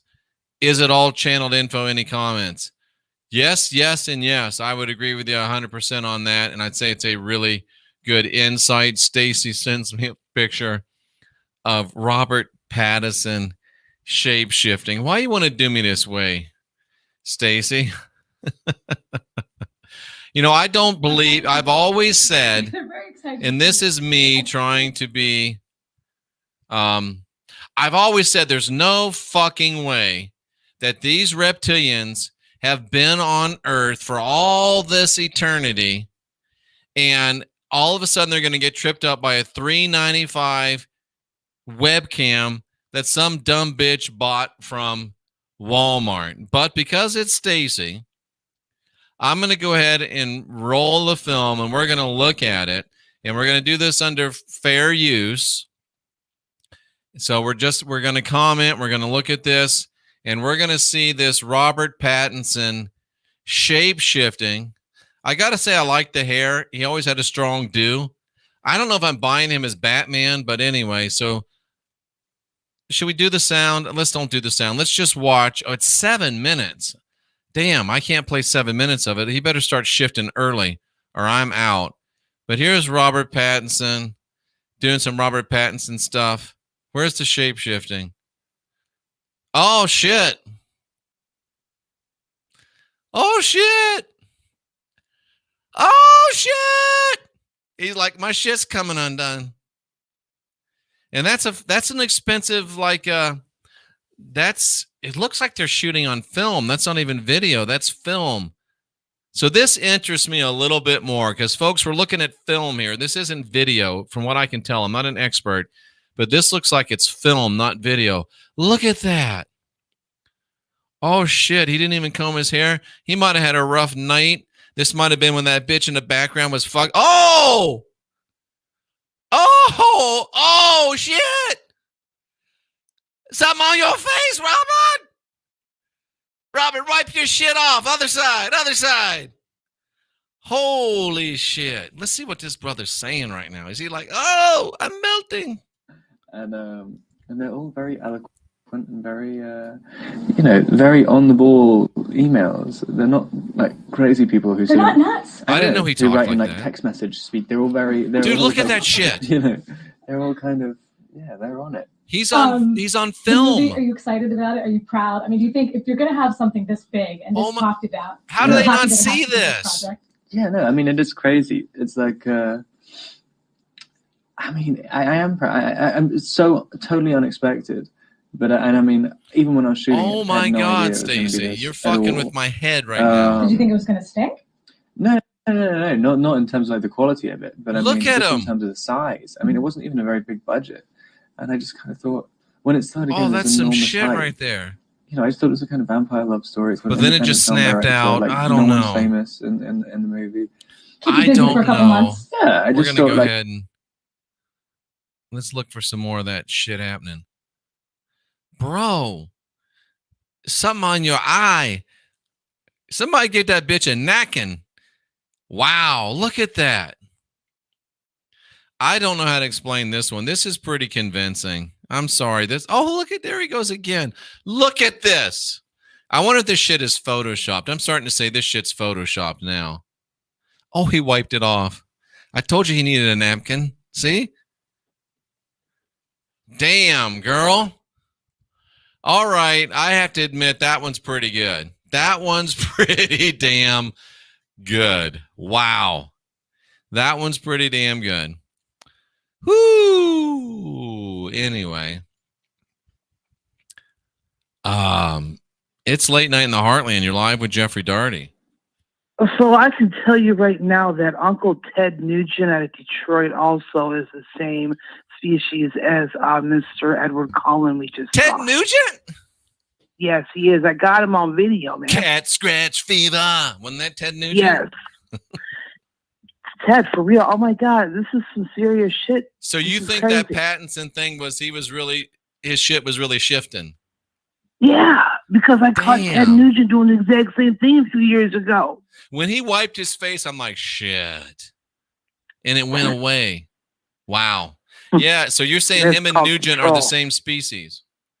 They are. And you know what? They have the same DNA as the cuttlefish.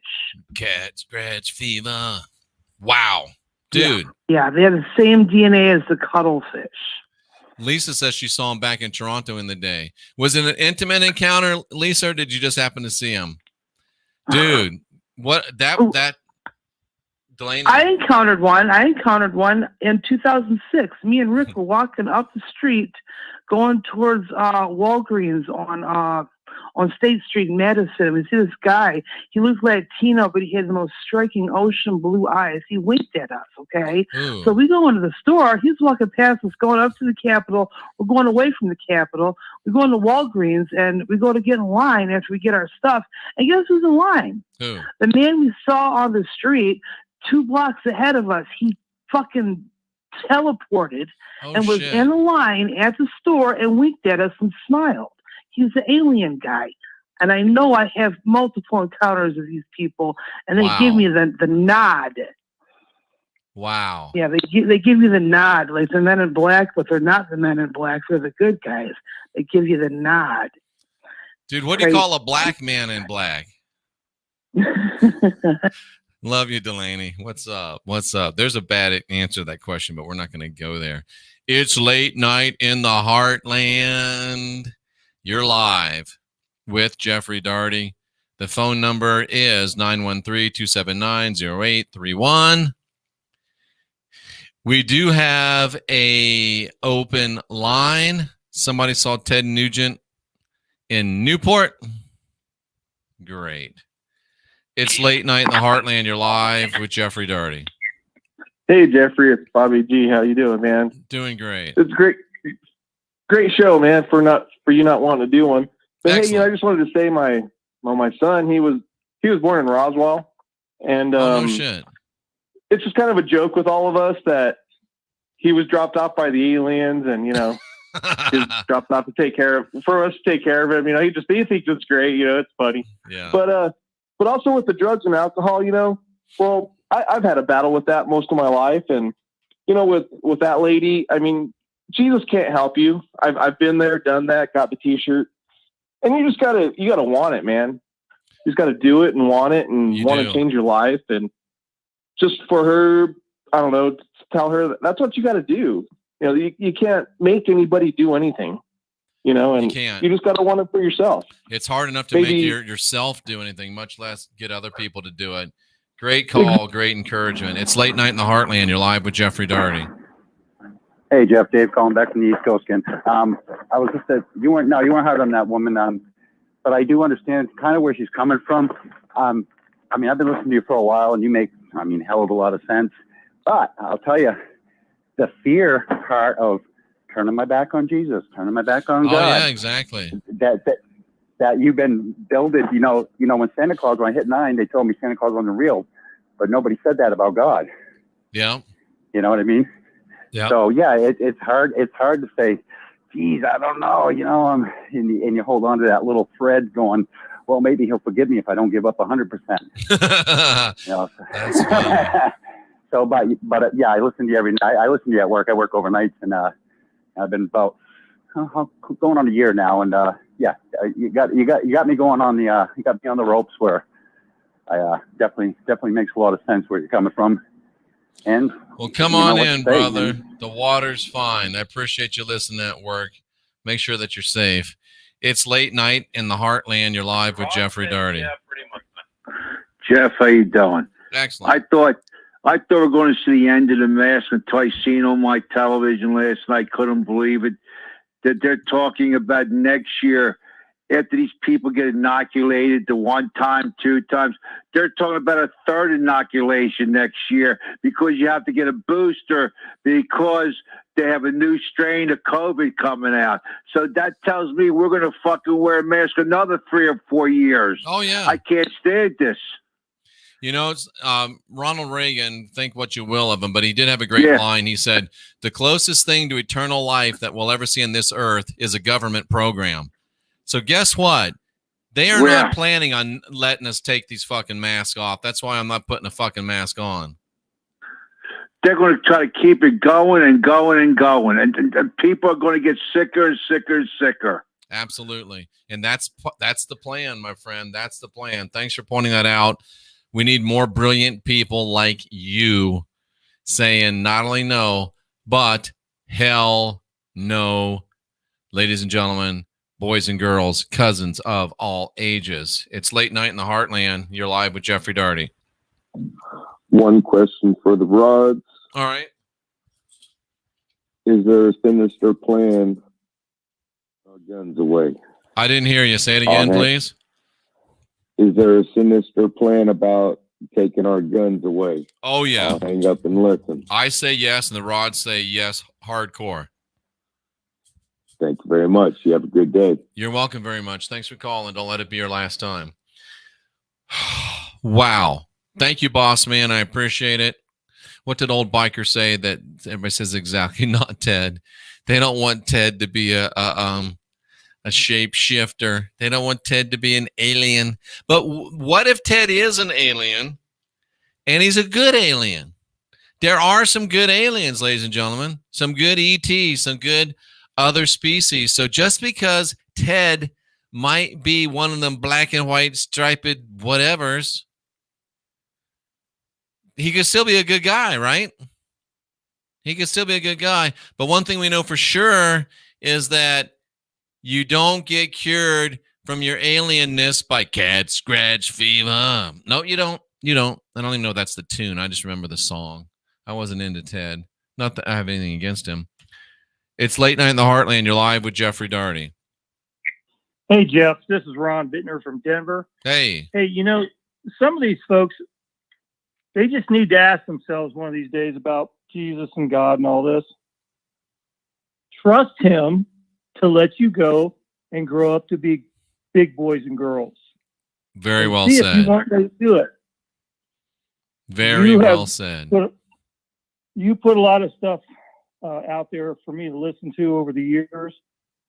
And I just was there one day and I said, you know what? I'm going to try to find out who this Holy Spirit is. Ooh. So I searched for years listening to different people. You're talking Kenneth Hagin, all the people from the 1920s yeah, and the 30s and 40s. I listened to them all, and they were all sham artists. Yep. And I just said, you know what? Enough of this crap. If he is who he is, he's a big boy, and he can let me go live my life. And I'm telling you what, I've had a better way of looking at life now than I ever did before. So I just... Well said. I appreciate that very much. It's Late Night in the Heartland. You're live with Jeffrey Daugherty. You there? I'm here. Oh, cool. Interesting show. Thank you. What's on your mind?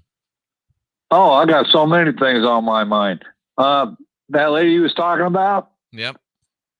All right. Now let me ask you a question. You don't believe in Jesus? No. Okay. All right.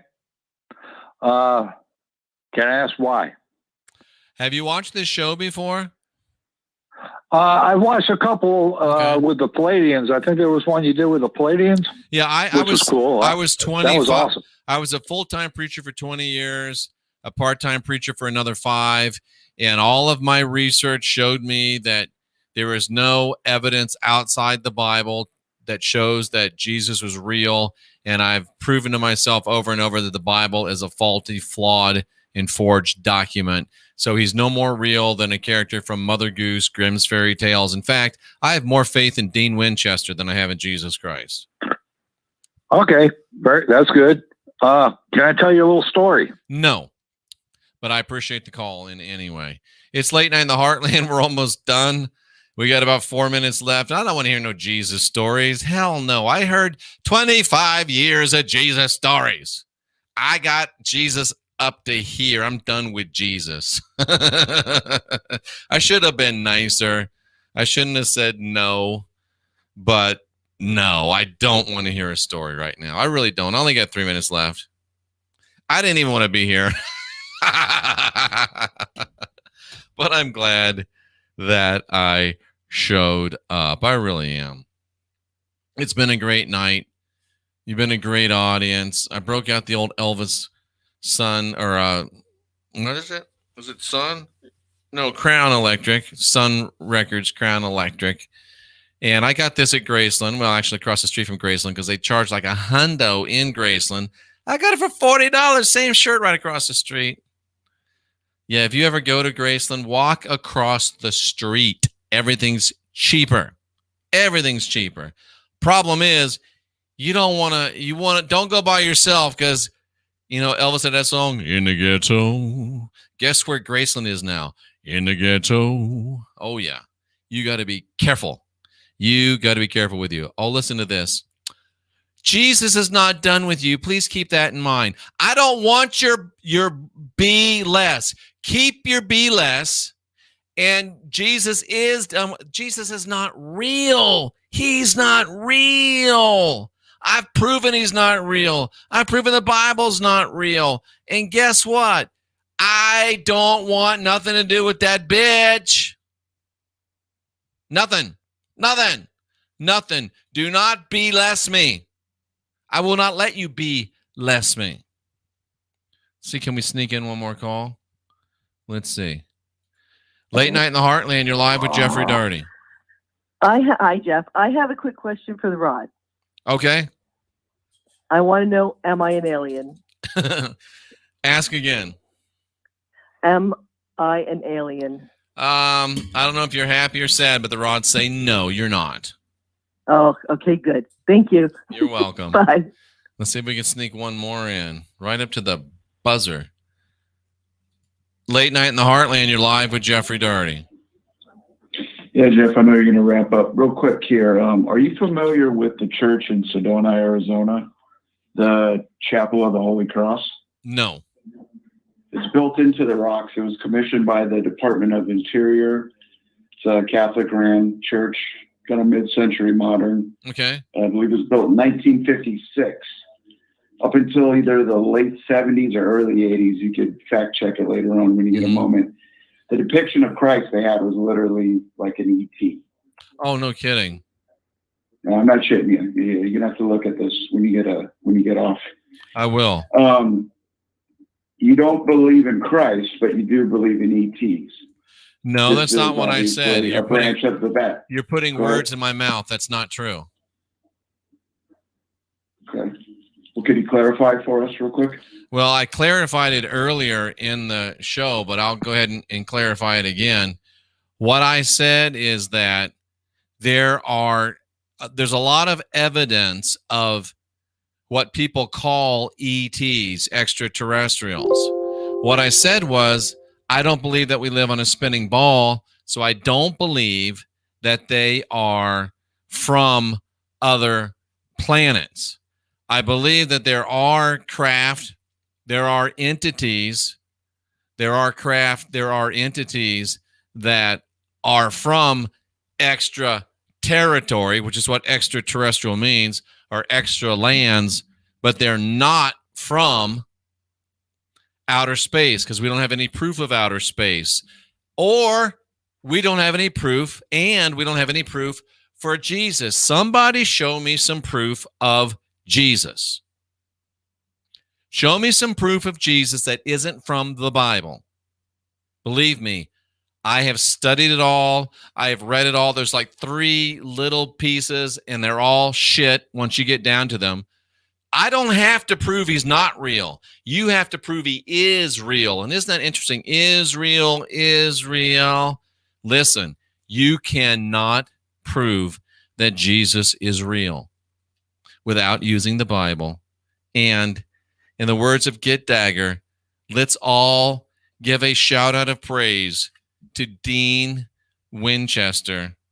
The Holy Trinity, Dean Winchester, Sam Winchester, and how the hell do I forget the Castiel? That's the real Trinity, ladies and gentlemen. I'm joking, of course. But with that, we are going to go ahead and wrap things up. That's another week of podcast excellence in the books, ladies and gentlemen. And we're going to be right back on Monday night at 10 p.m. Central Time with another edition of Late Night in the Heartland. I want to appreciate you for being here. And this is Late Night in the Heartland, and you've made my day. Gardening Gal with the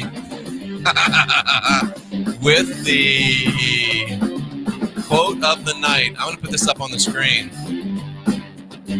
Gardening Gal says, I'd much rather get on my knees for Dean Winchester than Jesus Christ. It's good to be Dean.